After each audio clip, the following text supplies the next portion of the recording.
To start our stitching project, when you get your fabric, we're going to tape the back side edges of our fabric. Because we're using burlap, this will tend to unravel and the tape will kind of help to stop it. So I am ripping just some pieces that are the length of each side. If they go off the edge, I can trim them later. I want to hide that tape though. I don't want to see it on the front side. So I'm being careful that it's not going over the edges. I'm trying to keep it flat.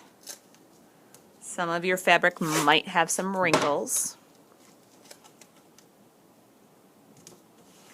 Once I have the tape on all four sides, I'm just going to take my scissors and trim off any tape that I see.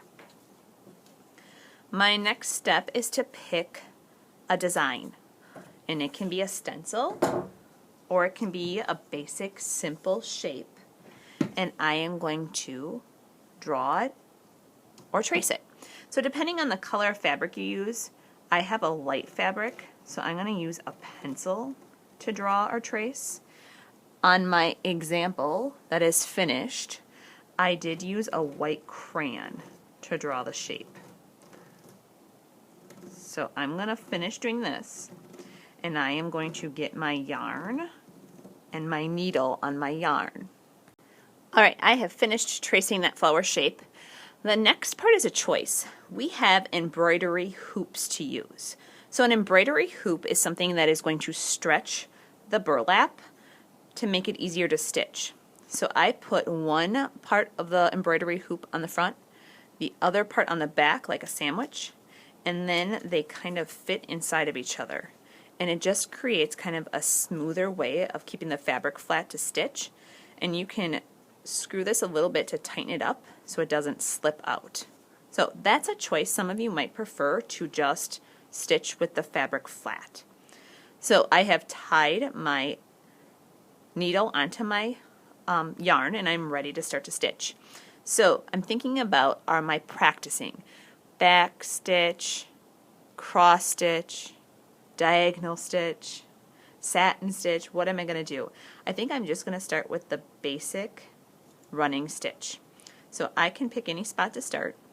My needle is always starting at the back side, and when I pull it through, I'm going to leave a little tail, and I'm going to tape that tail on the back. Now in the running stitch, I'm going to start going up around this petal. So my running stitch goes down, and I leave a little space, and I can come back up. And I'm looking for that outline of the petal to follow. So it's not a straight line for this project. I'm following the shape of my design.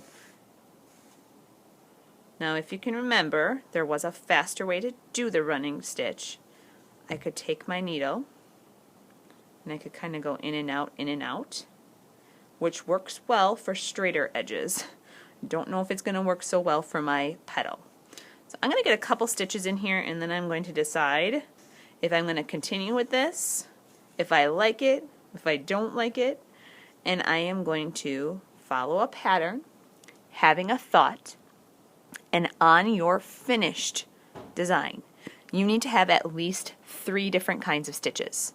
So when you look at my butterfly, I have a cross stitch, I have a satin stitch, I have the outline as a back stitch, the antennas would be considered a running stitch, so that's 4, and this would also be considered a running stitch, so that's still just 4.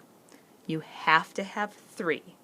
So maybe in my flower I continue with my running stitch. Maybe in the center I have a satin stitch where it's completely solid, like the pink. And I could also think about creating a border or something on the outside, or adding a design in the petals. So you want to go beyond just the outline of your design. You want to fill designs on the inside, and even think about creating something on the back or on the border. Taping any loose edges on the back, and that is our stitching project.